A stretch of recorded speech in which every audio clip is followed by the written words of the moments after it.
Hi, hello, నమస్తే. Welcome to Siddhu's BB talks. ఇక్కడ మెయిన్‌గా అప్డేట్ ఏందంటే, వీకెండ్స్‌లో నాగార్జున గారు రావడము, బాక్సులు బద్దలైపోతాయి అనడము, ఉంటది మీకు అనడము, నేను మర్చిపోలేదు, మీరు మర్చిపోయినా నేను మర్చిపోలేదు అనడము, సార్ మీరు కొత్తగా కనపడుతున్నారు అనంటే, హౌస్‌లో మీరు కూడా రోజుకొకరు కొత్త మనిషి కనపడుతున్నారు అని శృతి మెత్తగా సెటైర్‌లేయడము సరదాగా ఉంది అంతా కూడా. అలాగే ఫ్లోరా ఠాప్‌మని పడిపోతే, ఏంటి ఫ్లోరా అనంగానే మిమ్మల్ని చూడంగానే కళ్ళు తిరిగి పడిపోయాను అని అనడం.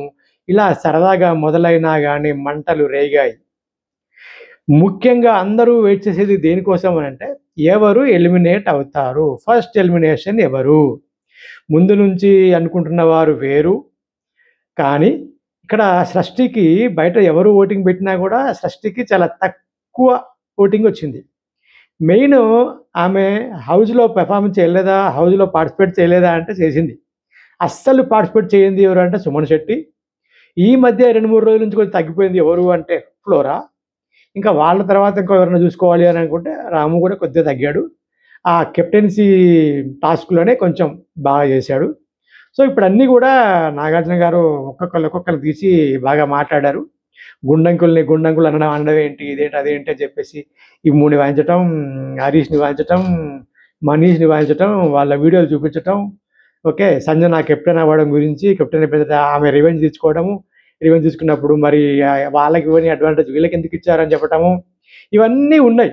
ఇవన్నీ ఇంట్రెస్టింగ్ స్టోరీసే, ఇవన్నీ తెలిసినయే. కానీ అందరూ దేనికోసం వెయిట్ చేస్తున్నారు అంటే ఫస్ట్ ఎలిమినేషన్ షష్ఠి అవునా? కాదా? అని. మరి పెర్ఫార్మెన్స్ పరంగా చూసుకుంటే, కనిపించిన పరంగా చూసుకుంటే సుమన్ శెట్టి కావాలి గదా! సుమన్ శెట్టి కంటే దారుణమైతే సృష్టి కాదు గదా!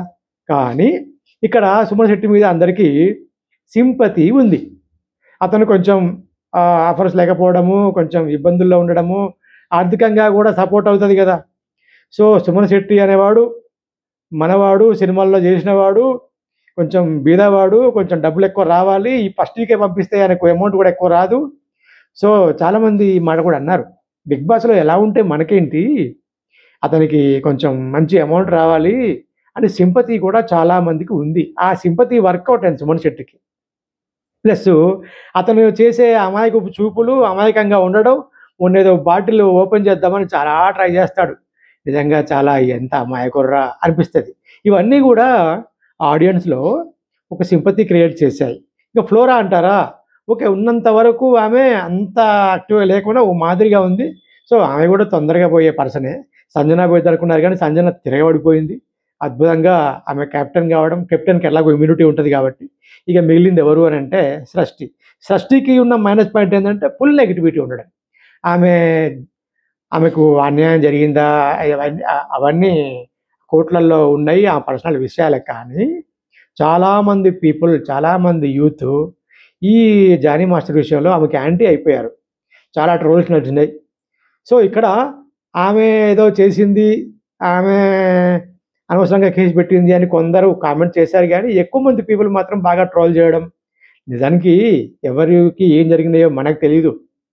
అక్కడ ఏం జరిగింది అనేది అన్యాయం ఆమెకు జరిగితే ఆమె కేసులు పెట్టుకుంది. ఆ అన్యాయం జరిగిందా? జరగలేదా? అనేది ఆమెకే తెలుసు. లేకపోతే జానీ మాస్టర్‌కి తెలుసు. మనకేం తెలీదు.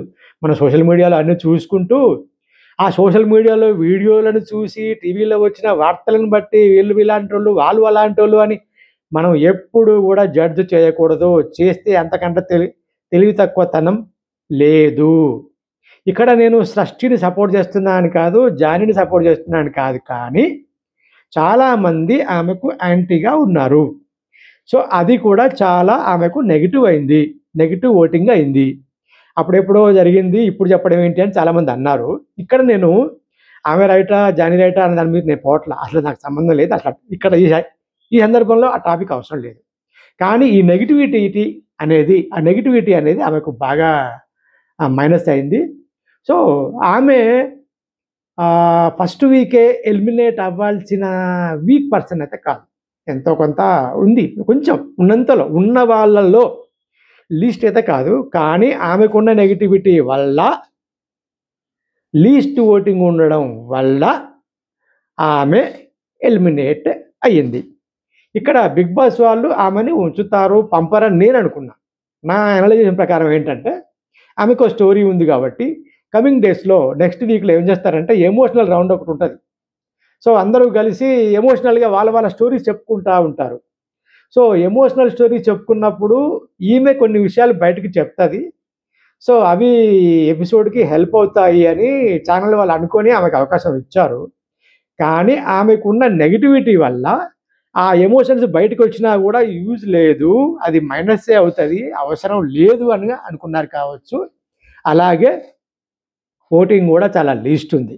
ఇక్కడ ఓటింగ్ లీస్ట్ ఉన్నా కూడా వాళ్ళని ఎలిమినేట్ చేయకుండా ఉంచొచ్చు. ఎందుకంటే ఆ బిగ్ బాస్ హౌస్లో ఉన్నప్పుడు వాళ్ళ పెర్ఫార్మెన్స్ ఆధారంగా కూడా వాళ్ళని ఉంచొచ్చు. అది చాలాసార్లు జరిగింది గతంలో. ఇప్పుడు వీళ్ళు ఏమనుకున్నారంటే ఆమె ఉండడం వల్ల మైనస్సే కానీ మనకు వద్దు అని డిసైడ్ అయినట్టున్నారు. ఎలాగో ఆడియన్స్ ఓటింగ్ తక్కువ ఇచ్చి ఆమెను పంపాలనుకున్నారు కాబట్టి మనం కూడా పంపించే బెటర్ అనుకున్నారు కావచ్చు. అందుకోసమే ఆమెని చేసి ఎలిమినేట్ చేసి ఉంటారు. సో ఈ విధంగా బిగ్ బాస్ తెలుగు 9లో ఫస్ట్ ఎలిమినేషన్ ఆమె అన్నమాట.